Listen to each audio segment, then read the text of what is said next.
स्तोत्र संहिता अध्याय 83 असाफाचे गीत संगीत स्तोत्र। हे देवा, तू स्तब्ध राहू नको। हे देवा, मौन धरू नको, स्वस्थ राहू नको।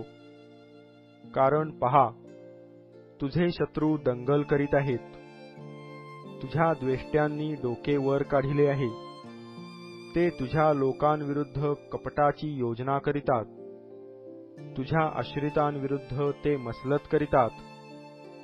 ते म्हणतात, चला, आपण त्यांचा असा विध्वंस करू की ते राष्ट्र म्हणून राहणार नाहीत, म्हणजे इस्रायलाच्या नावाची आठवण पुढे राहणार नाही।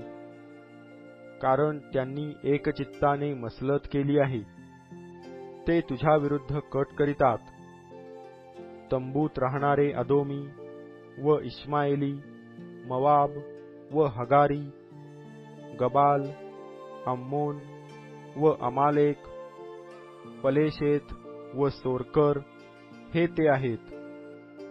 अश्शूरही त्यास सामील झाला आहे। त्यांनी लोटाच्या वंशजास हात दिला आहे। मिद्यानाला आणि सिसरा व याबीन ह्यांना किशोन नदीजवळ तू जसे केले तसे त्यांना कर।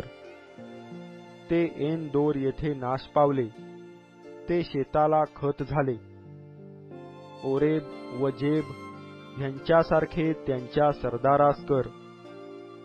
जेबह व सलमुन्ना ह्यांच्यासारखे त्यांच्या सर्व अमीरांना कर। ते म्हणतात, देवाची निवासस्थाने आपल्या ताब्यात घेऊया। हे माझ्या देवा, वावटळीच्या धुळ्यासारखे, वाऱ्याने उडविलेल्या भुसासारखे त्यांना कर। अग्नी वनाला भस्म करीतो, ज्वाला डोंगराला आग लावते, त्याप्रमाणे तू आपल्या वादळाने त्यांचा पाठलाग कर व आपल्या तुफानाने त्यास घाबरून सोड। हे परमेश्वरा, त्यांनी तुझ्या नावाचा शोध करावा म्हणून त्यांची मुखे अगदी लज्जित कर। ते सदा सर्वकाळ फजित व भयभीत होवोत। ते लज्जित होवोत, ते नष्ट होवोत। म्हणजे तू, केवळ तूच परमेश्वर ह्या नावाने सर्व पृथ्वीवर परात्पर आहेस असे त्यांना कळून येईल।